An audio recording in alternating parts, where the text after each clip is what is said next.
வணக்கம். இது கிஸ்கால் டிஎம்டி கம்பிகள் வழங்கும் கேள்வி நேரம். இந்த நிகழ்ச்சியின் மூலமாக மீண்டும் உங்களை சந்திப்பதில் மிக்க மகிழ்ச்சி. நான் செந்தில். சமூகம் சார்ந்து உங்கள் ஒவ்வொருவருக்குள்ளும் ஓடிக்கொண்டிருக்கும் கேள்விகளுக்கான விடை காணும் நேரம் இது.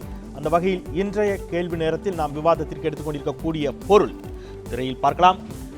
உயர் நீதிமன்ற பாதுகாப்பு, நாட் ஒன்லி ஹைகோர்ட், பொதுவாக நீதிமன்றங்களுக்கான பாதுகாப்பு குறித்து நேற்று சென்னை உயர் நீதிமன்ற தலைமை நீதிபதிகள் கொண்ட அமர்வு ஒரு தீர்ப்பை கொடுத்திருக்கிறார்கள்.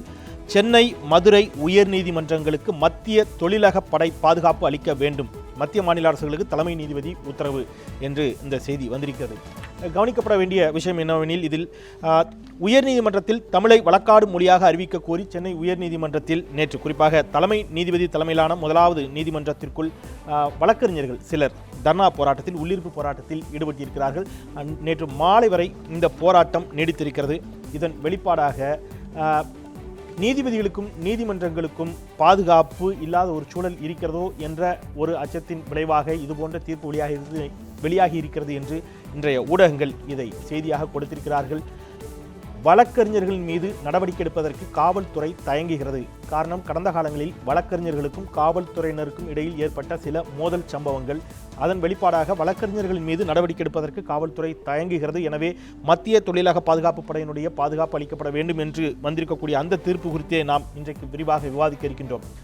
சட்டத்தை படித்திருக்கக்கூடியவர்கள், சட்டத்தை நிலைநாட்டக்கூடிய காவல்துறையினர், வழக்கறிஞர்கள், இவர்கள் செயல்படக்கூடிய விதங்கள் எவ்வாறு இருக்கின்றன, இதில் எது சரி எது தவறு, பயணிக்கலாம். நம்மோடு அரங்கில் 4 ஆளுமைகள் இணைகிறார்கள். ஓய்வு பெற்ற நீதியரசர் திரு வள்ளிநாயகம் அவர்கள் நம்முடைய இணைகிறார். வணக்கம். ஓய்வு பெற்ற காவல்துறை அதிகாரி திரு கருணாநிதி அவர்கள் நம்முடைய இணைகிறார். வணக்கம். மூத்த வழக்கறிஞர் சுதாராமலிங்கம் அவர்கள் நம்முடைய இணைகிறார். வணக்கம். மற்றும் ஒரு வழக்கறிஞர் திரு புகழேந்தி அவர்களும் நம்முடைய இணைகிறார்கள். 4 பேருக்கும் மீண்டும் என்னுடைய வணக்கம். நான் புகழேந்தி உங்களிடமிருந்து தொடங்கலாம் அப்படின்னு நினைக்கிறேன். இந்தியாவினுடைய மிக அதிகபட்ச அடிப்படை மக்களுடைய நம்பிக்கையாக இருக்கக்கூடியவை இன்னமும் நீதிமன்றங்களும் நீதியும் தான். நீதியை நிலைநாட்ட வேண்டிய, அதற்காக வாதாட வேண்டிய, சட்டத்தை மதித்து சட்டத்தின் மூலமாக உரிமைகளை பெற்றுக்கொள்ளக்கூடிய சட்ட ரீதியிலான அறிவை பெற்றவர்கள், சட்டம் படித்தவர்களே போராட்ட வழிமுறைகளை கையில் எடுப்பது, அதுவும் நீதிமன்றங்களுக்குள்ளேயே அமர்ந்து தர்ணா போராட்டத்தில் ஈடுபடுவது அப்படிங்கிறதெல்லாம் ஏதோ ஒரு இடத்துல அந்த சட்டத்தின் மீது உங்களுக்கே நம்பிக்கை இல்லை என்பது போன்ற வெளிப்பாடாகத்தானே இருக்குது.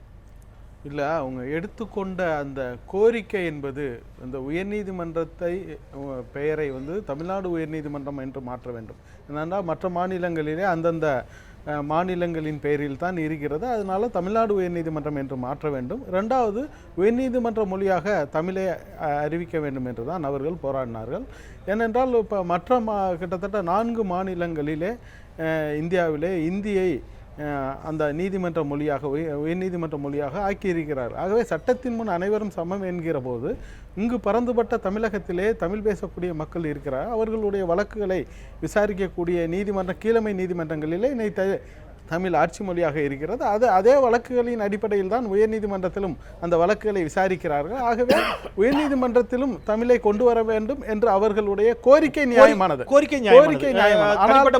அதற்கு ஆதரவு கொடுக்கிறேன். கேள்வி என்பது நீதிபதிகள் அங்கு தெளிவாக சுட்டி காட்டுறாங்க, இதை அனுமதிக்கக்கூடிய இடத்திலோ அல்லது இதற்கான அதிகாரமோ எங்களிடம் இல்லை, இதை நாங்கள் தீர்மானிக்க முடியாது என்பதை சொன்ன பிறகும், அதை புரிந்து கொள்ளக்கூடிய சட்டம் பயின்றவர்களாக இருந்த பிறகும் நீதிமன்ற வளாகத்திற்குள் அமர்ந்து தர்ணா செய்வது, அங்கே பதாகைகளை கையில் ஏந்தியவாறு போராட்டம் நடத்துவது அப்படிங்கிறதெல்லாம் அங்கே நல்லா தெரியும் நீதிபதிகளால் இதில் முடிவெடுக்கக்கூடிய அதிகாரம் இல்லைன்னு. என்ன மாதிரியான அழுத்தத்தை கொடுக்க விரும்புறீங்க நீங்க நீதிபதிகளுக்கு? இல்லை, அதாவது இந்த போராட்டம் நியாயமானது. நீதிமன்ற வளாகத்திற்குள் கூட வேறு ஏதாவது ஒரு இடத்திலே வைத்து கொண்டு இருக்கலாம். ஆனால் நீதிமன்றத்தின் அறைக்குள்ளே வைத்ததிலே வழக்கறிஞர்களுக்கு இடையிலான பல்வேறு முரண்பாடுகள் உண்டு. அதை நான் ஏற்றுக்கொள்ள வேண்டும். அவர்கள் உள்ளே இருந்து கூட கொஞ்சம் அமைதியாகத்தான், அதாவது உயர் நீதிமன்றத்திலே தலைமை நீதிபதியின் அறையை, அந்த நீதிமன்றத்தை பார்த்தீங்கன்னா 3 கட்டமாக இருக்கும். ஒன்று வழக்கறிஞர்கள் வாதாடக்கூடியது, இன்னொன்று வழக்கறிஞர் அமர்ந்து இருக்கக்கூடியது, 3வது பார்வையாளர் இருக்கக்கூடியது. இவர்கள் 2வது கட்டத்திலே இருந்துதான் அமைதியாக பிடித்திருந்தார்கள். ஆனால் நாம் அதை கூட நாம் ஏற்கவில்லை. இருந்தாலும் அவர்களுடைய போராட்டம் நியாயமானது.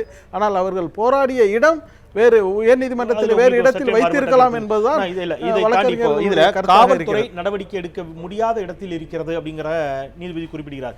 நீங்க அவங்க போய் இவ்வளவு போராட்டம் பண்ணிய பிறகும் கூட இன்றைக்கு சில நாளிதழ்கள் செய்தி இப்படிதான் கொடுத்திருந்தாங்க. நீங்க இதுபோல் ஒரு முதலமைச்சருடைய வீட்டை முற்றுகையிட்டால் காவல்துறை அமைதியாக வேடிக்கை பார்த்து கொண்டிருக்குமா அப்படிங்கிற கேள்வியெல்லாம் வைக்கிறாங்க.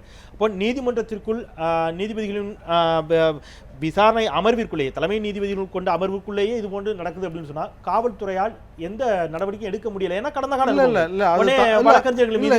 அதெல்லாம் தவறு. காவல்துறையினர் கைது செய்தார்கள், அமைதியாக கைது செய்யப்பட்டவர்கள் அதற்கு ஒத்துழைப்பு கொடுத்தார்கள், நீதிமன்றத்திலே நிறுத்தப்பட்டார்கள். அதிலே 3 பேரை நீதிமன்றமே பிணையிலே விடுவித்தது, மற்றும் 11 பேர்கள் சிறையில் அடைக்கப்பட்டார்கள். ஆகவே இது எத்தனை மணிக்கு? இரவு 9:30 மணிக்கு. நீங்க பகல் முழுவதும் அவங்களால உள்ளே நீங்க நீதிமன்றம் நடக்கின்ற பொழுது அவங்களால நீதிமன்றத்திற்குள்ளே வர முடியல. இல்ல வர முடியலைன்னு சொல்ல முடியாது. மீண்டும் ஒரு பிரச்சனை தான், மீண்டும் ஒரு கலவரம் அப்படி சொல்ல முடியாது. நீதிபதி உத்தரவின்படி உத்தரவிடாததனால்தான் அவங்க வெளியில தான் நின்னாங்க.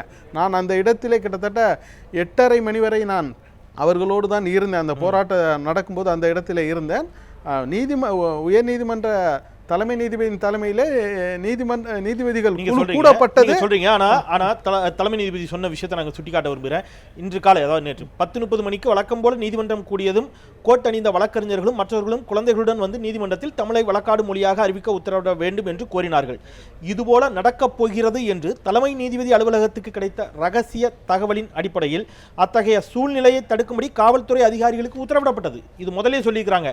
ஆனால் நீதிமன்றம் கூடுவதற்கு சில நிமிடங்களுக்கு முன்பாக இவர்கள் வந்து விட்டார்கள்.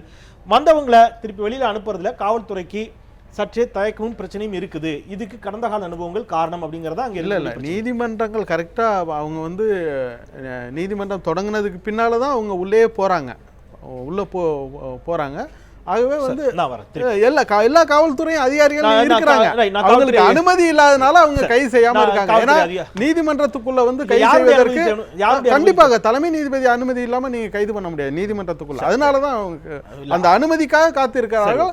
மாலையில தான் அந்த அனுமதி கிடைக்குது. அதற்கு பின்புதான் முதல் தகவல் அறிக்கை போட்டு கைது செய்துகிறாரு. அதற்கு வழக்கறிஞர்கள் ஒத்துழைப்பு கொடுத்தார்கள். நீதிமன்ற வளாகத்திற்குள்ளேயோ அங்க இருக்கக்கூடிய ஏதோ ஒரு தேநீர் கடையிலேயோ அல்லது ஆவின் பாலகத்திலேயோ ஏதோ ஒரு இடத்துல ஒரு வழக்கறிஞரை ஏதோ ஒரு விசாரணைக்காக அழைக்கக்கூடிய சூழலில் காவல்துறை இருக்கிறதா? காவல்துறைக்கும் வழக்கறிஞர்களுக்கும் இடையிலான அந்த மோதல் என்பது சென்னை உயர்நீதிமன்ற அந்த மோதலில் வந்து ஒரு பெரிய அளவிலான ஒரு இதை ஏற்படுத்தியது. எல்லா தரப்பிலும் அது ஒரு பெரிய வருத்தத்தை ஏற்படுத்தியது. இன்றைக்கும் காவல்துறை நடவடிக்கை எடுக்கக்கூடிய இடத்தில் தான் இருக்கிறதா? உங்களுடைய கைகள் கட்டப்பட்டிருக்கின்றனவா? இதை சொல்கிறதுக்கு வந்து ஒரு முக்கியமான ஒன்று சொல்லிக்கணும். எல்லா பிரிவுலையுமே எல்லாரையும் நம்ம ஜென்ரலைஸ் பண்ண முடியாது. எந்த பிரிவில் எடுத்தாலும் ஒரு குறைந்த சதவீதத்தினர் தான் அந்த பிரிவினருக்கு ஒரு கெட்ட பெயரை அவப்பெயரை ஏற்படுத்தி கொடுத்து கொண்டிருக்கார்கள்.